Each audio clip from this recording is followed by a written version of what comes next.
Hello ladies and gents, and welcome to week 5 and the first day of February. All kinds of good stuff happening today. Yesterday you submitted your abstract and newsletter article. Bravo. I will be taking a look at those this week. Now we are moving toward more work in APA. Hooray! I know, we all love specific formatting styles so much. It's just the best thing, right? We all love it. Yes. No? What? You are shaking your heads? Because format styles are the worst? Yes, they are. They're just dumb hoops we have to jump through. So we might as well get good at jumping through the dumb hoops. So we are going to work on that this week. Documenting our sources. We've got a ton of excellent information in our Markle text. There are also some really great online resources. If you look at the OWL Purdue APA webpage, OWL is short for Online Writing Lab, not the actual animal. But this has a ton of great good APA information. If you check out the category menu over here on the left-hand side, you can look up just about anything in APA style. The Formatting and Style Guide can help you with citations.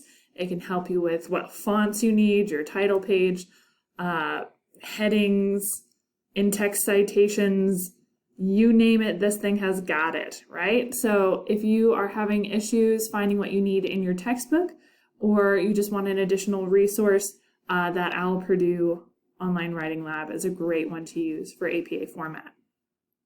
The nice thing about that is when you leave this class, it's possible that a print book will go out of date, right? Because APA format updates every couple years. But if you're using an online source after you've left this class, it will always have up-to-date information. So I want to make sure you have access to all that.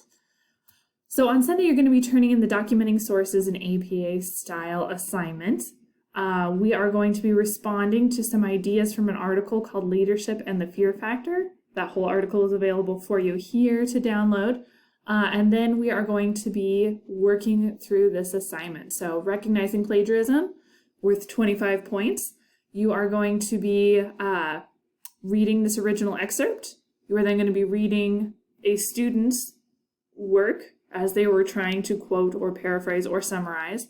Then you're going to tell me about any errors you found, and then you're going to correct those errors. So the easiest way to do this assignment is to download the Word doc version, because it saves you so much time.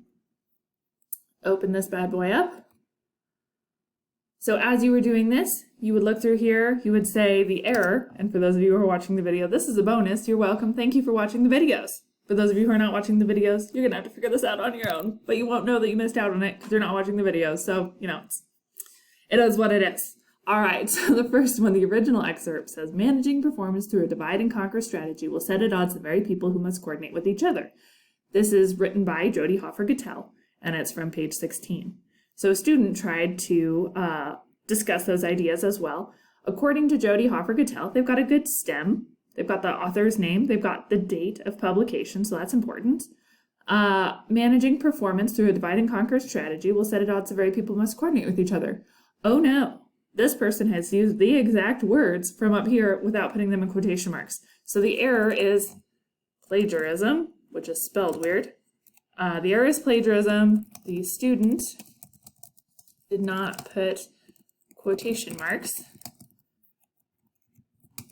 around material taken directly from the original text. Student also did not include the page number at the end of the quoted material. Quotated. Clearly I'm very good at typing and talking at the same time, right? So that's the error. The error is plagiarism. So to correct it, because I'm a little lazy, I just copy this guy here, put him down here and say, according to Jody Hoffer-Gattel, this is where the quoted material starts, so I'm going to put my quotation marks in there, an end quotation where the quoted material ends, and then I know that this came from page 16, because I'm told so up here, and this is how I would correct the sentence. You're going to be doing this for each of these original excerpt assignments. There are 3 of them there.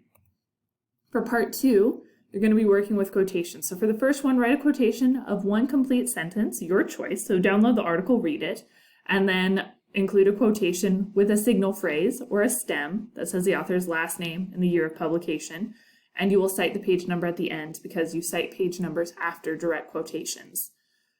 Number 2, write an original sentence that includes a phrase of 3 or more words from a sentence in the same article. Include a signal phrase. This one seems to trip people up because I really just want a fragment of a quote here. I don't want a big long quote. I want your words to make up 75% of this sentence. The quote should only be about 25%. So shoot for a very short little fragmenty quote that you will then weave your words around. For a paraphrase, you're going to discuss a passage of 1 or 2 sentences from the article, Leadership of the Fear Factor. We want a signal phrase that has the author's last name. Type the original text above your paraphrase version so I can see how the two are different. And then include the page number in parentheses at the end of the second sentence if your paraphrase is 2 sentences. If the paraphrase is only 1 sentence, you don't need to include a page number. If it's more than 1 sentence, you do. Same is true for summary. Write a summary, a 1-sentence summary, using your own words of 4 or more sentences from the article. Include a signal phrase and type the original text so I can see how you boiled down those ideas. Paraphrase is normally about the same length as the original. So if you're paraphrasing 1 or 2 sentences, your paraphrase should be about 1 or 2 sentences long. A summary is much, much shorter than the original. So if you're summarizing 4 sentences, you want to do so in about 1 sentence. Make sense? Clear as mud? Fabulous. Well, that's what we're going to be working on this week. If you guys have any questions, reach out. I'm here to help. Otherwise, have a great week, guys. Stay safe and healthy out there, and we'll talk soon.